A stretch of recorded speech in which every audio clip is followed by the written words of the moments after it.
I got hurt in my last playoff game my senior year. I tore the cartilage in my knee. And when I came back for my senior year of baseball, I was determined to not let my teammates get out there and get too far ahead. And so started really working, and probably, I know I did. I overworked, and I really started off the season not very good. I think I was 1 for my first 17. Coach Magel, he had a lot of Bob Knight in him. I made it all the way up to 1 for 16. And on my next at bat, I'm standing in the batter's box at what is now known as Magel Field, batting 5th in the lineup. And a guy throws me a fastball first pitch, and I take it for a strike. And I think I take 1 step back, and Coach Magel is right there, and he grabs my bat, and he says, "You go sit down, you're done. I've seen enough." And that sounds hard, and it is, okay? I owe a lot to him for teaching me this lesson, and that is swing the bat. I was in the lineup to hit, and if I got a fastball, I needed to swing the bat.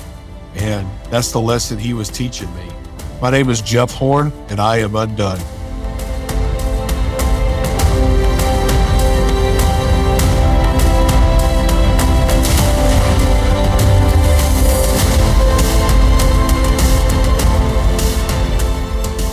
Hey friend, I'm glad you're here. Welcome to another episode of Becoming UnDone, the podcast for those who dare bravely, risk mightily, and grow relentlessly. I'm Toby Brooks, a speaker, an author, and a professor. I've spent much of the last 2 decades working as an athletic trainer and a strength coach in the professional, collegiate, and high school sports settings. And over the years, I've grown more and more fascinated with what sets high achievers apart and how failures that can hurt in the moment can end up being exactly the push we needed to propel us along our path to success. Each week, I invite new guests to examine how high achievers can transform from falling apart to falling into place. I'd like to emphasize that this show is entirely separate from my role as a professor, but it's my attempt to apply what I've learned and what I'm learning and to share with others about the mindsets of high achievers. If this is your first episode, welcome. I've had the pleasure of interviewing some incredible guests, so be sure to scroll back through and pick out some previous episodes of high achievers who didn't let failure or setbacks stand in the way of their eventual victories. And if you're a regular, welcome back. I've got ginormous goals for this show, and you're a huge part of them. So I sincerely hope that you find inspiration and encouragement from every episode. And I'm incredibly thankful to get to play a small role in your growth journey.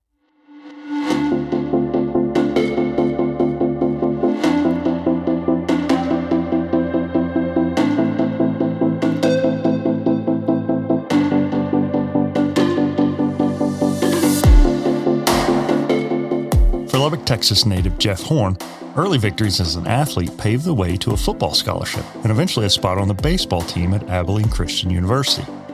But when his career was cut short due to injury, he found himself searching for purpose with an identity that had seemingly slipped away along with his playing career. Add in a whirlwind marriage and fatherhood shortly thereafter, and it would have been easy to resign himself to a good life. But Jeff had bigger plans for a great life. He embarked on a sales career and eventually parlayed that success into business ownership. Today, as co-founder and CEO of Mastrider Capital in Lubbock, Texas, he helps lead one of the most successful teams and businesses in all of West Texas. I hope you'll enjoy my conversation with Jeff Horn in episode 83, Swing the Bat. This week got a special treat. A friend, our boys played football together this past season. Jeff Horn is an accomplished entrepreneur and has just a fantastic story. So Jeff, welcome to the show. Yeah, it's great to be here, Toby. And yeah, we've gotten to enjoy some Eagle football together. And Jeff, I know it's been quite a journey, and it's real easy for outsiders to look at where you are today and think, oh, it must be nice. And I know for every entrepreneur, that must be nice is usually paved with years of heartache and stress and risk, and oftentimes launching out into the unknown. And that's really what this show is all about, is sometimes things go according to plan and sometimes they don't. And so I'm really excited to get a peek under the hood and hear your story. So we always start at the beginning with a little bit of a softball. What'd you want to be growing up and why? yeah, and pretty much my whole life has been an unknown, or did not go as the route. I grew up here in Lubbock. My dad played professional baseball for a while before working for his father, who was in the cotton gin industry. And then my mother was from here as well. They both went to Monterey High School.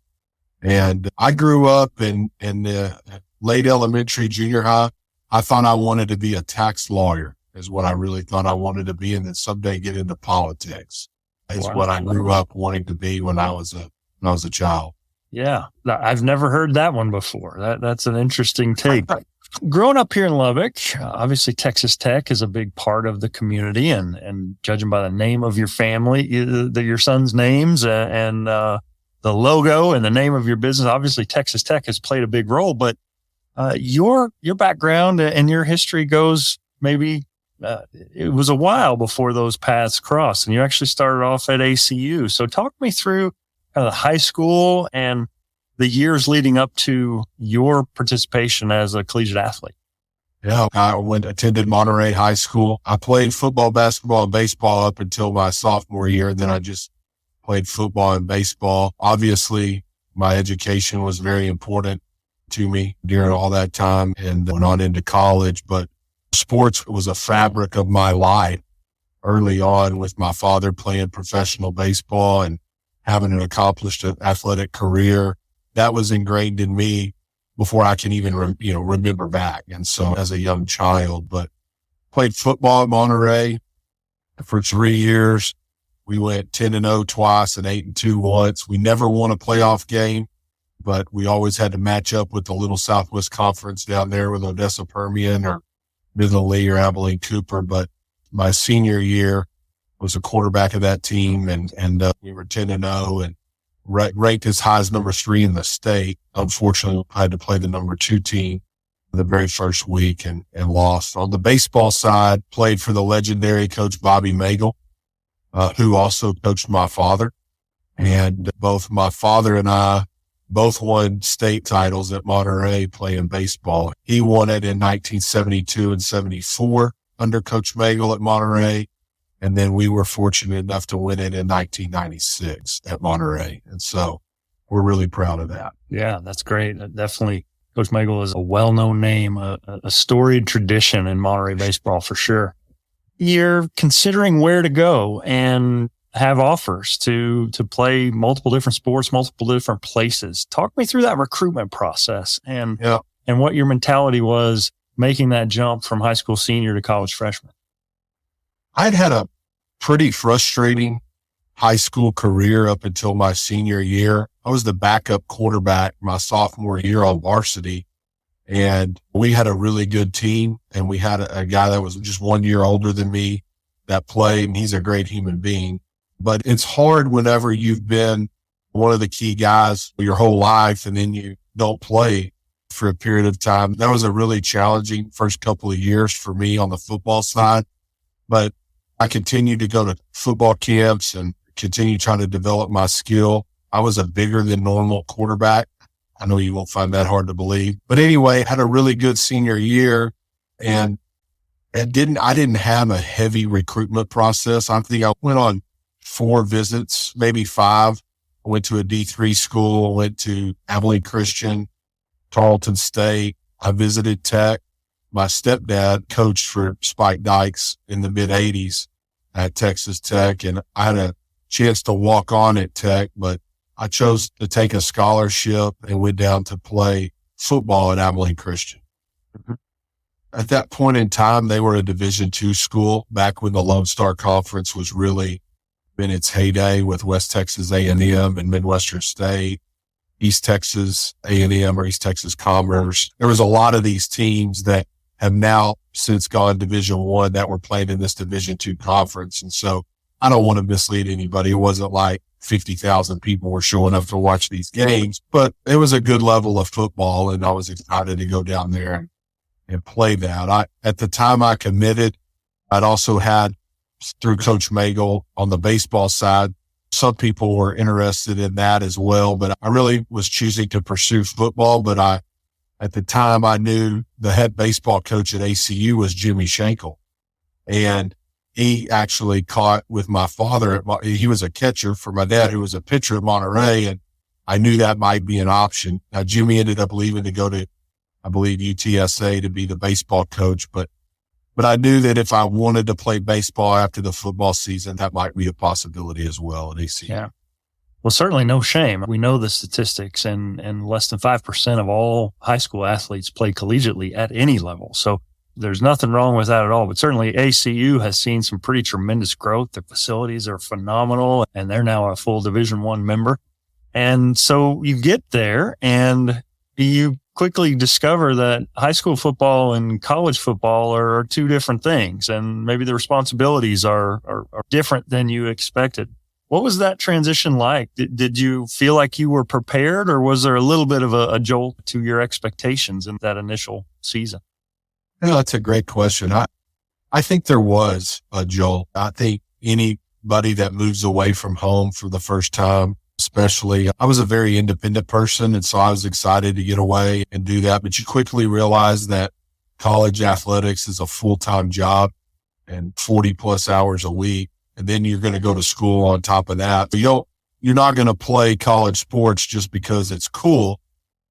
You're going to play because of a love of the sport or a love of the game or a passion for it, because you're going to work your tail off. And as I've had my boys, and as they've gone through that, they've experienced the same thing. But yeah, it was an eye opener on how much time that took. And you're the big dog as a senior in high school, and you go to the bottom of the stack as a college freshman. Yeah. And add on top of that, the jump from one level to another. And now you're trying to be a dual sport athlete, which is even harder still. Was baseball part of the equation early on? When did it really start to materialize as something you were going to be involved in? I went through the whole fall season of 97. I had worked my way up to really being the backup quarterback, and I played some special teams that year. I had the unique opportunity, Toby, to be the deep snapper, and I was the backup quarterback. I don't know, that combination has happened too many times, but I was encouraged about where football was headed, but it's tough when you're not playing and things along those lines. And then there was some coaching transition a lot. We were a mediocre football team, and Brett Bonneau was in his first year as the head baseball coach, and he played at LCU some and also the University of Oklahoma. And he had knew, obviously Coach Shanko helped him get that position, and they reached out for me to come, and really it was a tryout. I had to go try out and we did some inter squad scrimmages and stuff like that. I would say it really came together early January that this was going to be something that I was going to do. So as a collegiate athlete, let alone a dual sport collegiate athlete, that takes up the lion's share of your time. But you mentioned that academics is also part of the equation. You don't just go to school to be an athlete. You're a student athlete. And so at this point of your career, was entrepreneurship or business pursuits part of the equation at all, or was that still out in front of you? That was still out in front of me. I was on my way to getting a business degree and doing well in school. School has always been something that if I applied myself, I would do well. But as you get into higher level classes, it obviously became more difficult, but I would always been driven in that regard. But yeah, I would say I didn't really realize until the end of that semester after we played 56 baseball games, how when I looked back, I really didn't have a weekend, maybe a couple of weekends off the whole year, and the toll that it took ended up taking on my body.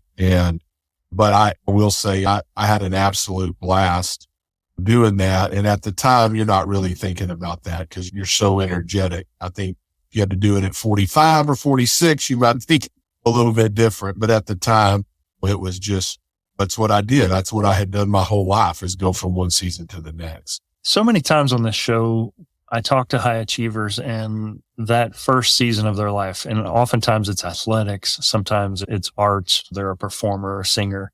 Sometimes it's entrepreneurship, but that identity gets so intertwined into who someone is. And ultimately that comes to an end. Very few people play their entire life.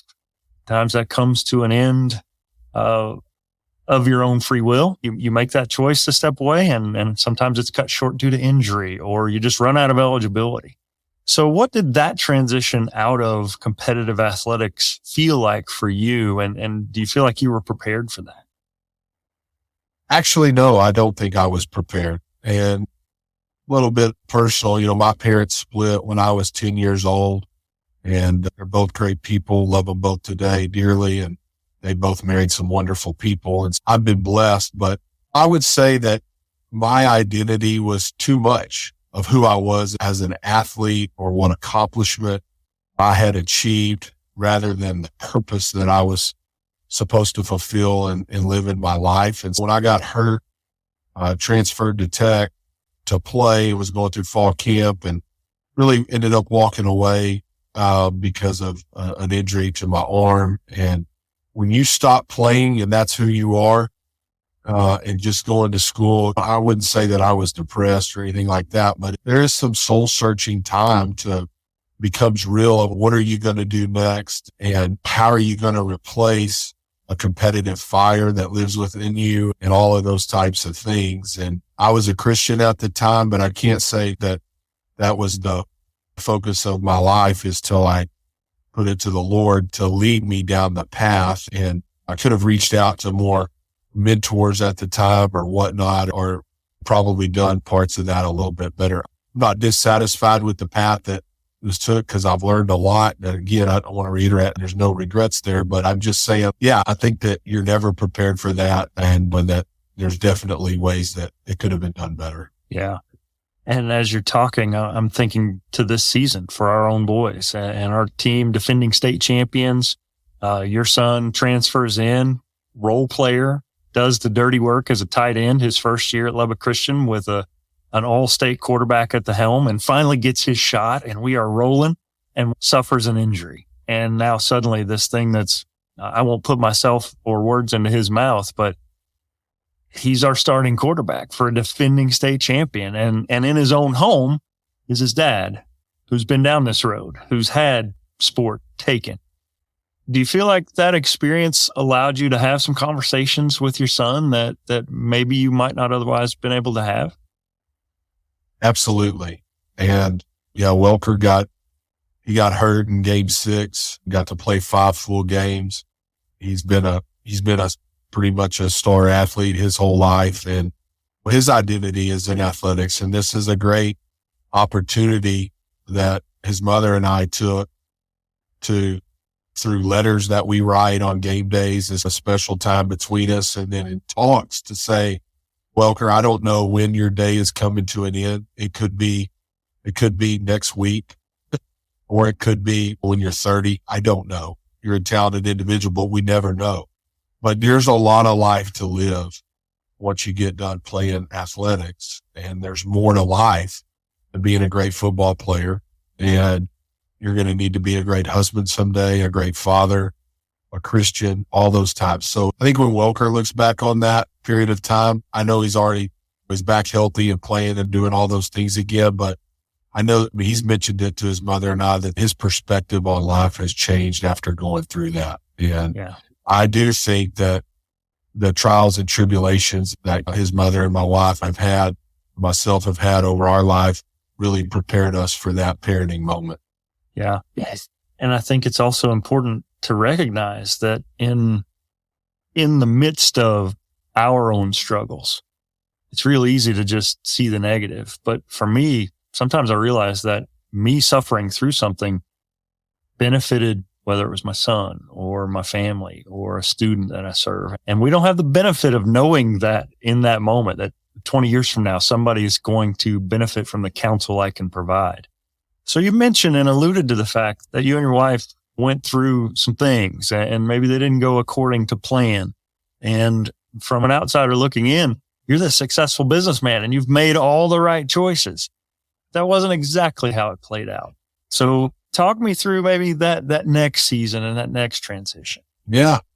Carrie was a fantastic volleyball player for Lubbock Coronado, and then she played for Stephen McRoberts at Lubbock Christian University whenever the LCU volleyball team made their first venture up to the national tournament and finished in the, top 4 or 5 teams up there. And she was a all-conference type performer. She gets mad when I say she was a All-American and all that type stuff, but she was a phenomenal player. And we had a whirlwind. We met in January of 99, ended up getting married in May of 99.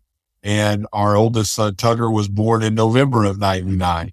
And so, playing days quickly came to an end, and she finished out her chemistry degree there and then was moving on to pharmacy school. But yeah, that wasn't really the route that we planned on taking there. We both planned on finishing school and her finishing her playing career. But at the ripe age of 21, we had a baby on the way and needed to put food on the table. And talk about 2 years ago, I was batting leadoff for Abilene Christian, and now somebody else is batting leadoff, and that's your child. And it was an eye opener, and it was something that we had a lot of support of family and all of that. But I wouldn't change anything about that process. But really, we had to fast track on the mature train. Sure. And I think as you're talking through that, you recognize that, I don't know if you had plotted your course and had written down goals or milestones, but suddenly that changes and suddenly that gets fast tracked and priorities shift. So at that stage of your life, you mentioned it, you're looking to put food on the table. What were your professional aspirations during that season, and how did that translate over into your successes later in life? Whenever I was done playing, a neat fact a lot of people don't know, Carrie's dad was the senior engineer for my grandparents, who had a cotton gin equipment manufacturing company, and they worked together. Carrie and I actually didn't meet till January of 99, but her dad worked for my family for, 12, 14 years, a long time. He was their most senior engineer there. And whenever all that was going down, I was still embarking on a finance career. I had been coaching youth baseball teams and made some connections there.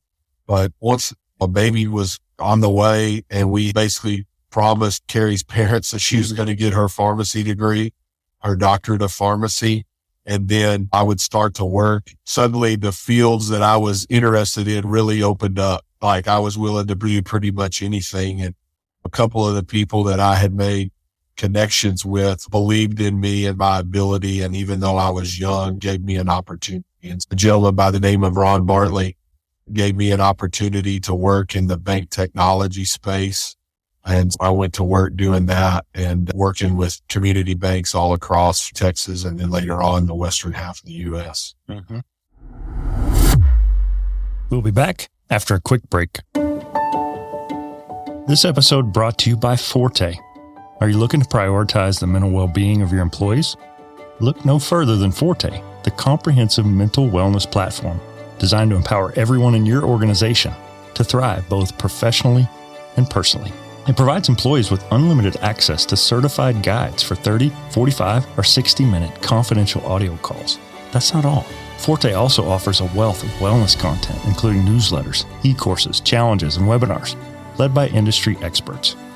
Your employees will have all the tools and resources they need to make real and meaningful changes. And the results speak for themselves. 95% of employees who use Forte report improved well-being, and the overall Forte rating from employees is a stellar 4.85 out of 5. By investing in mental wellness, you'll see increased presenteeism, reduced turnover, and a more engaged workforce. Join the organizations that have already partnered with Forte and experienced transformative results. Book a demo today to see how Forte can help your employees unlock their unique contributions. Visit getforte.com to learn more. That's GETFORTE.com.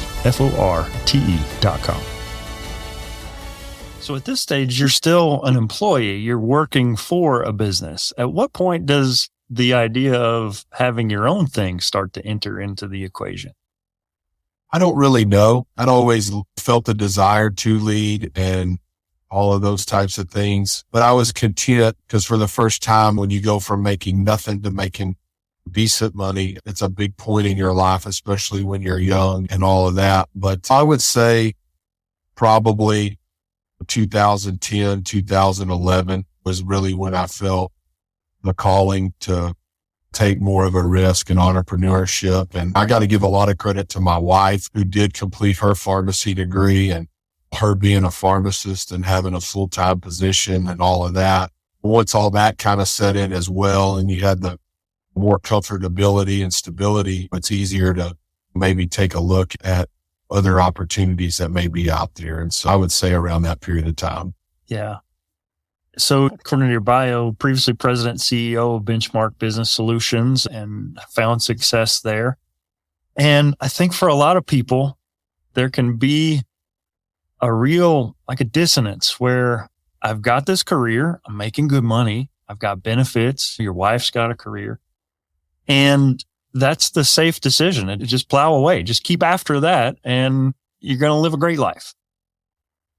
And that may be safe, but maybe it doesn't necessarily speak to your own deeper purpose, and risk starts to enter that equation. Am I going to step away from this for the sake of that? What would you say gave you the courage to step out of that stream and into this other? Yeah, I was in a good situation. I had a good paying position. I had equity ownership in the company. I didn't have control, but I definitely could have probably stayed there and done well for myself and being a contributor on that team.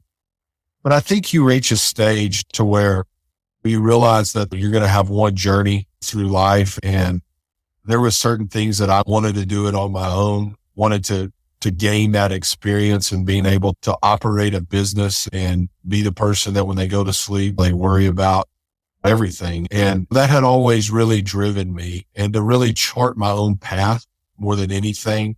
We were very blessed financially, and I decided to walk away and to purchase a business to operate it in 2012. And I attribute most of that to really thinking long and hard about what I wanted out of life whenever I was 50s and then 60s, and what kind of path I wanted to take and all of those types of things. It was probably, it might be the most difficult decision that I've ever had to make, to do that, to go from being comfortable to being extremely uncomfortable.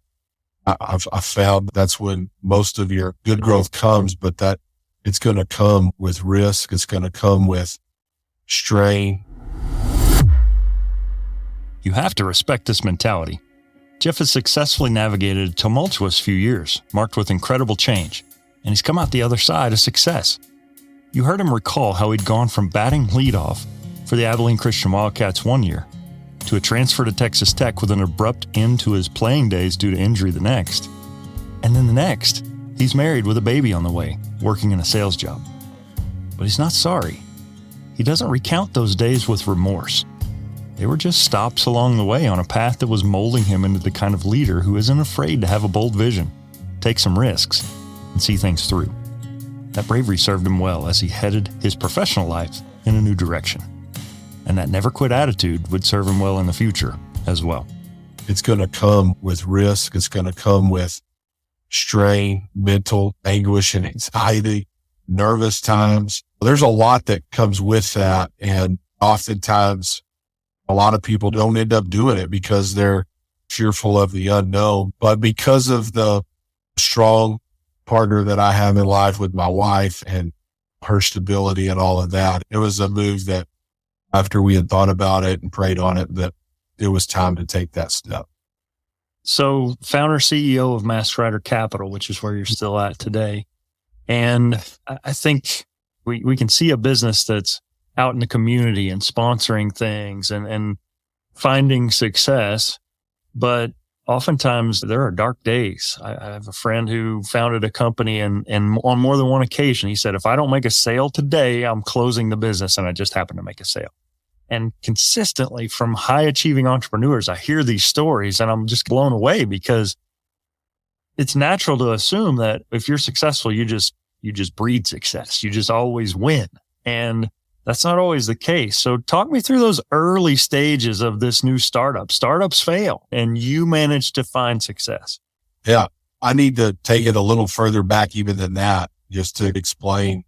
When I owned and operated Benchmark Business Solutions from 2012 until 2018 and did about 5 or 6 acquisitions during that period of time, I sold to private equity and operated about a third of their business for them over the next 3 years. But back whenever I purchased Benchmark, Dusty Womble, who's my partner and one of my best friends and really my number one mentor in life, and a big person in this Lubbock community in Texas Tech. We started Mastrider Capital all the way back in 2012. And it was just a casual investing company. We bought a piece of commercial real estate here in town and we collected rent payments, and he was still embarking on his career at Tyler Technologies and I was operating Benchmark. But after I sold Benchmark and after a couple of years of working for the private equity firm, really sought his advice on what was next, what he thought would be good for me next. I would try to finish my career. And we had a lot of conversations. We looked at a lot of different things. And ultimately, we decided that Lubbock really needed a private equity type company. There's not any. And we're not really a private equity firm. We're really a kind of a hybrid between a private equity firm and a family office. But we felt having a family office / private equity firm here in Lubbock that could help other businesses grow and be a platform for which we could buy other businesses and operate them and grow them and build their teams and provide the capital necessary was something that we really thought could go well in Lubbock. And so we decided right after COVID to really take Mastrider Capital, an existing company, but really put it in more of the public eye and build a team and get that going and start making investments. And that's what we decided to do. And so now to answer your question, and we're not done laying the foundation here. We've been laying a foundation now for nearly 4 years. We've built an incredible team here.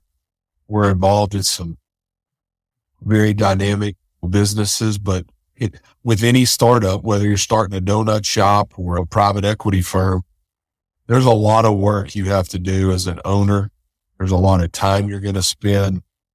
You're going to create a lot of new relationships and all of those types of things. But Dusty is very public in his life with being a regent.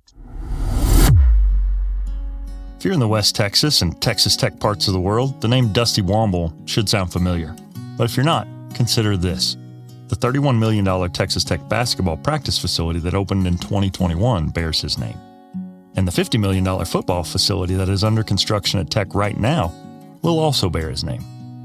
Now a member of the Texas Tech Board of Regents, Womble is a highly successful entrepreneur who graduated from Tech in 1981 before building a series of businesses in the technology sector, beginning with Encode and eventually Tyler Technologies. Womble's impact on Lubbock and Texas Tech are immeasurable, but there's more to the story than just personal fortunes and big donations. For Jeff, he's a friend and a mentor, and he took those roles seriously when Jeff showed promise in building Benchmark Business Solutions before recognizing the opportunity to grow his latest venture, Mastrider Capital. You may remember Ashley Adams, former Texas Tech Mastrider who now serves as marketing coordinator for, fittingly, Mastrider Capital from episode 74, Fearless.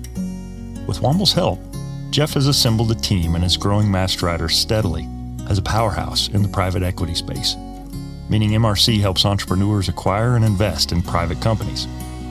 It may seem a long way from the leadoff spot on the ACU baseball team. Jeff realizes that his own innate leadership skills, coupled with the impactful mentorship from a friend like Womble, is a winning combo, and it's one that continues to serve him well. And we're involved in a lot of different things. And it's been a whirlwind, I would say, the last 4 years getting this business off the ground, but we do have it off the ground and we've got a great team and we're participants in some really good investments and some investments that we lead as well. And so we're very confident on Mastrider Capital's future. We haven't arrived. And to your question, some people may look from the outside and go, man, they've arrived. They're doing this, they're doing that. We're active. We've got some very driven people here with high goals on what they want to accomplish. And there's a lot left for Mastrider Capital to accomplish. Yeah, one of those former guests, Ashley Adams, former Mastrider herself. It's a perfect fit for your marketing coordinator at the company. But one of the things I discovered in researching Ashley's episode was just this meteoric rise. And Lubbock is so much better for the charity, for how Dusty has poured into Texas Tech. His name is on the basketball facility, now the football facility. Just this year, Mastrider naming rights to the stadium at Lubbock Christian. And so it's not like you are feeding from the community, you're pouring into it. So what do you think has been the most gratifying part of this most recent success journey? I tell you, when Dusty's a partner, and then my other partners is Brooke Hopgood, who is an anesthesiologist and has done very well with her medical career before switching over to be our president and chief operating officer. But the common thread between the three of us is that we've all operated businesses, and we all are cut very similarly in the fact that we know that we've got to lead and operate great businesses. But part of what you have to do, I think, whenever you're in a community the size of Lubbock, and really no matter what the community, if a community is serving you and your businesses, you need to give back, and you need to leave it better than what you found. And I work with two great people that believe that. Dusty's gifts to Texas Tech are amazing in that a lot of them have been tied to athletics, but they're given unconditionally. Not, hey, the coach has to be this person, or we need to do this, or we need to do that. Very thoughtful. And same with our Lubbock Christian deal, is that we're both believers in Lubbock Christian and the mission that they're fulfilling and developing children in the kingdom. And we're happy to do those things, and strongly believe that if you give back, much will be given, and all of those types of things. And so anyway, I think the older you get, the more you realize that you're not going to take any of this with you or whatnot, and you want to see it go to good causes. And this community has been a tremendous community for us. And I think one of the things too that we really love about not just giving back, but about what Mass Rider Capital is trying to do is that we have, between Brooke and us, we've got a lot of relationships out in the business world and networking that we've done.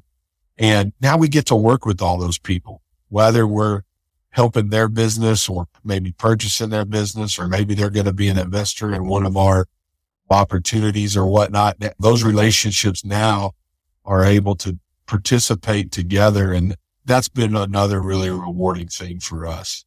Well, there's no doubt it's been an incredible ride, especially the last few years. What do you think adversity taught you that just winning every time and getting your way all the way wouldn't have taught you? That is a great question. I'm going to tell you a little story. When I was in high school, I got hurt in my last playoff game my senior year. I tore the cartilage in my knee. And when I came back for my senior year of baseball, we knew we had a good team. Didn't know we were going to win state, but knew we had a good team. And there was a very strong core of seniors that were very motivated. And I probably had surgery like early December. And so baseball season started middle of January. That was only about 6 weeks later. Back then, it was about an 8-week recovery. And I was determined to not let my teammates get out there and get too far ahead. And so started really working, and probably, I know I did. I overworked and rehabilitated and coming back. And I really started off the season not very good. I think I was 1 for my first 17.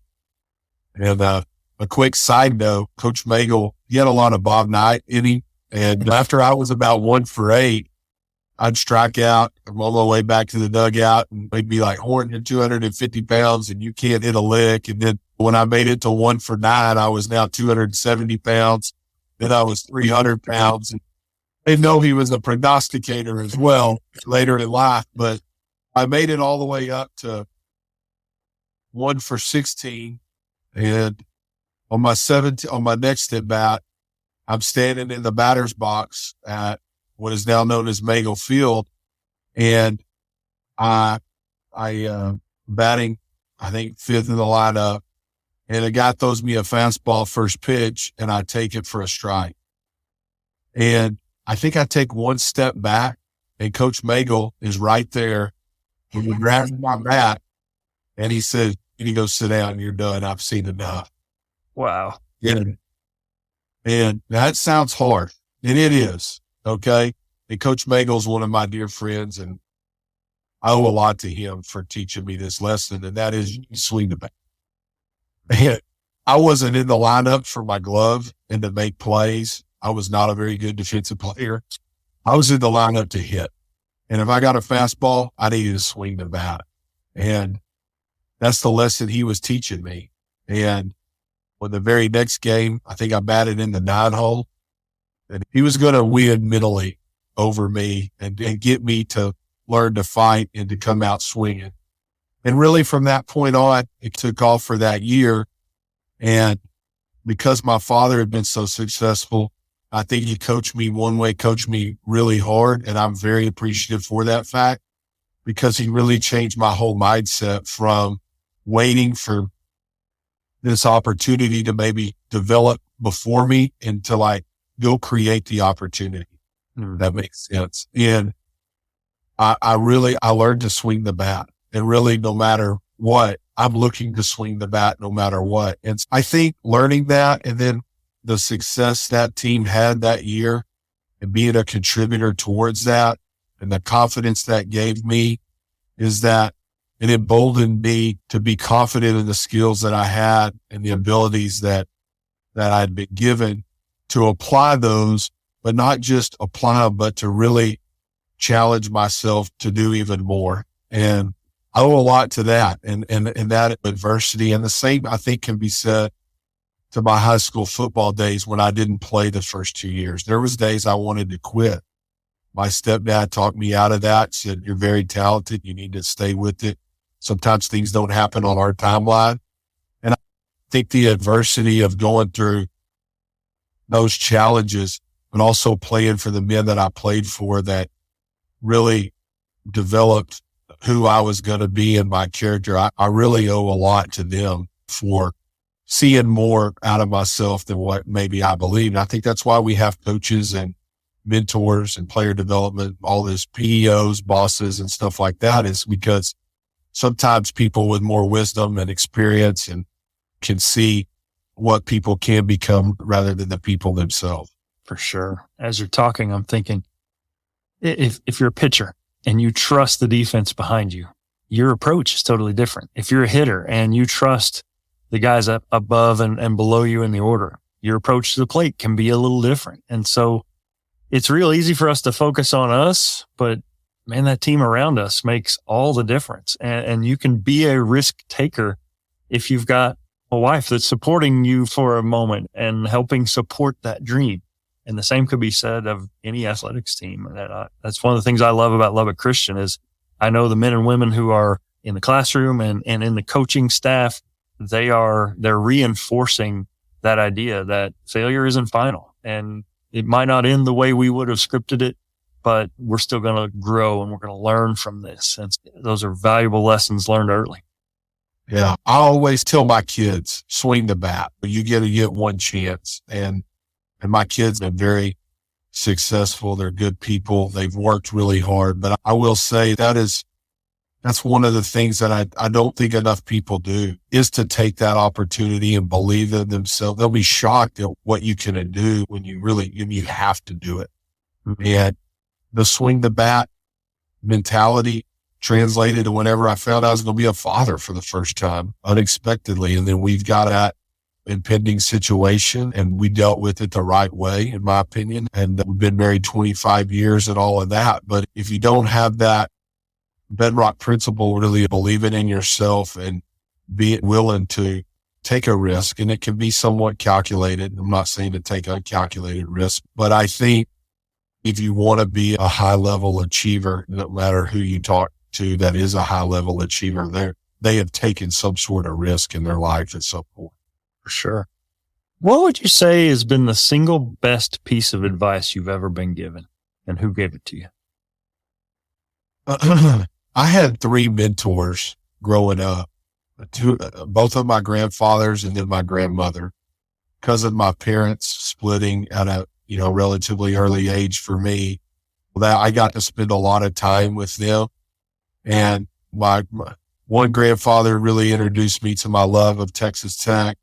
My other grandfather, he was a risk taker, big time risk taker. He was an entrepreneur. He dealt with several business failures and achieved a lot of success and has 17 patents and is in the Cotton Hall of Fame and all those types of things. But my grandmother really believed strongly in education, and she taught me so much. And One of the things that she said at one point in my life before she passed away 5 years ago was, this was as a college age or high school, but to really think about what you want people to say at your funeral, and do you live your life that way to make that happen? And I know I've heard that a lot from a lot of people. When she mentioned that, hadn't really ever thought about that before, thinking about from the back through life, but she had the wisdom of being closer to the end of her life when she said that. And I really think that's a good way to do that, and to think about what kind of path do you want to blaze and what you're going to want people to say, and do you live your life that way? And nobody's perfect. I'm definitely not perfect. I make a ton of mistakes. Just ask my wife. But I do think that that was a good piece of advice. Yeah, there's definitely wisdom wrapped up in that. Getting close here. If we were to watch a montage of your life, what song would you pick to play in the background, and why?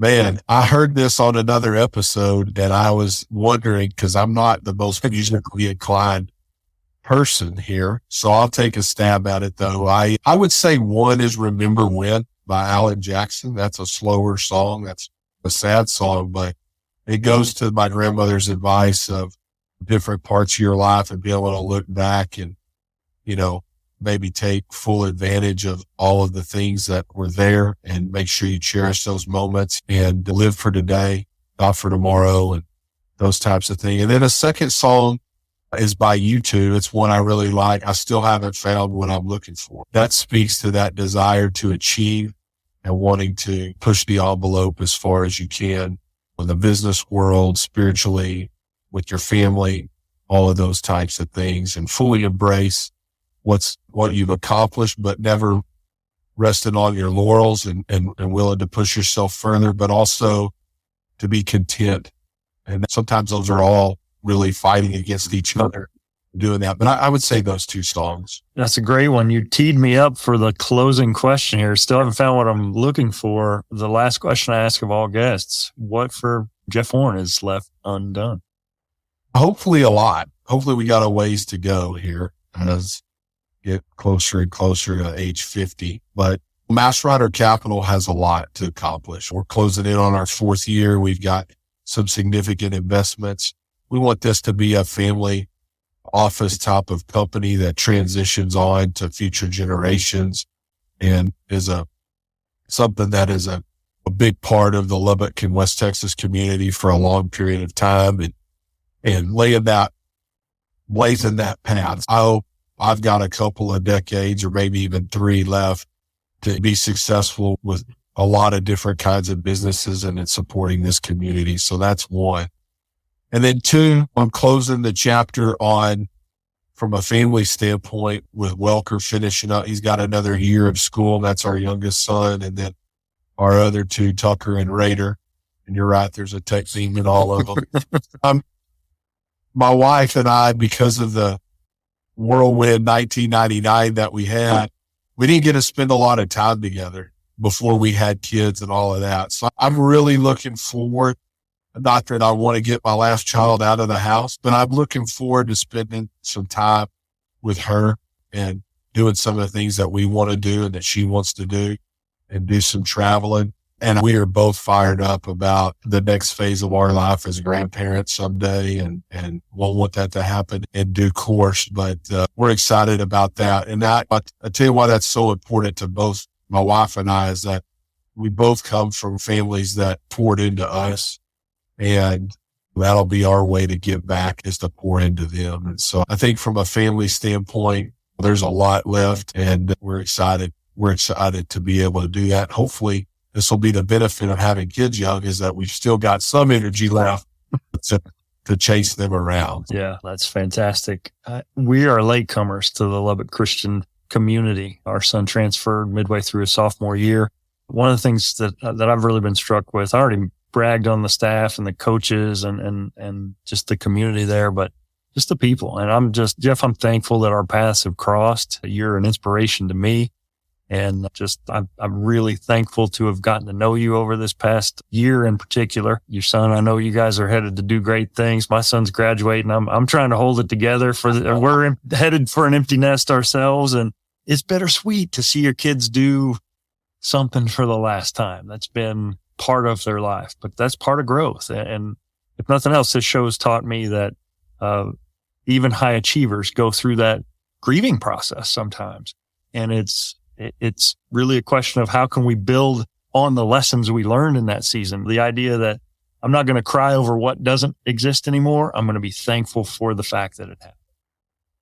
Yeah, and I'm so thankful too. Lubbock Christian's been a tremendous benefit and asset for Welker in his life. And we moved to Graham for 9 years. We had a great 9 years in Graham, and we moved back. And I can't say enough about the mission of Lubbock Christian. So if anybody's listening out there and you're debating whether you should do it or not, you should. It's a wonderful opportunity for young people to be very involved in a lot of different aspects of high school and junior high life. And it's been very beneficial. And they really develop young people is what I've seen into leaders. And I'm so thankful for the administration and the coaches and getting to know you as well, Toby, and all that. I would tell you this is like one of the things that we've learned and that really I learned. My oldest son also signed with AC to play football in college right out of high school. And we dropped him off in June, graduated. He immediately went to work out for football and started training and all of that. And the day we dropped him off, I literally could not talk to tell him bye. I was so sad. My best friend was gone. And I was just like, how is life going to move on? And I had my wife drive home, and I literally cried for about an hour.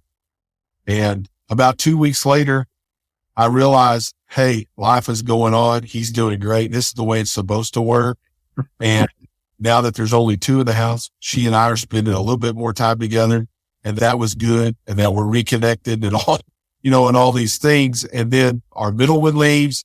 And then it was like, okay, this is pretty. And sometimes we have these thoughts that hey, if this happens, boy, this is going to be really this way. But sometimes your eyes are just open, and God has a unique way. I call them whammo moments of whenever you're thinking things are going to be one way, and then all of a sudden, man, your eyes are open to it, and something is just totally different. And anyway, there's one thing constant, and that's change. And you better embrace change, because it's going to happen, and learn to deal with it. And I think the quicker you can, especially for young people, quicker they can learn to deal with change and embrace change and try to apply that change the best way they can, the more successful they'll become.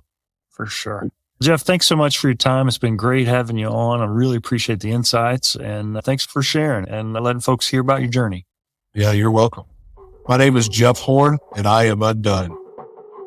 It's been an exciting journey for Jeff and the rest of his family and team, but through it all, that tough love lesson to swing the bat has paid off. For more info on today's episode, be sure to check it out on the web. Simply go to undonepodcast.com/EP83 to see the notes, links, and images related to today's guest, Jeff Horn. I know there are great stories out there to be told, and I'm always on the lookout. So if you or someone you know has a story that we can all be inspired by, tell me about it. Surf over to undonepodcast.com, click that contact tab in the top menu, and drop me a note. Coming up, I've got some great conversations with a fantastic bunch of new guests, including former Texas Tech Chancellor Ken Hance. Then I'll check in with learning scientist and physical therapist F. Scott Field, followed by an interview with world-class flute professor Dr. Lisa Garner-Santa. So stay tuned. This and more coming up on Becoming Undone.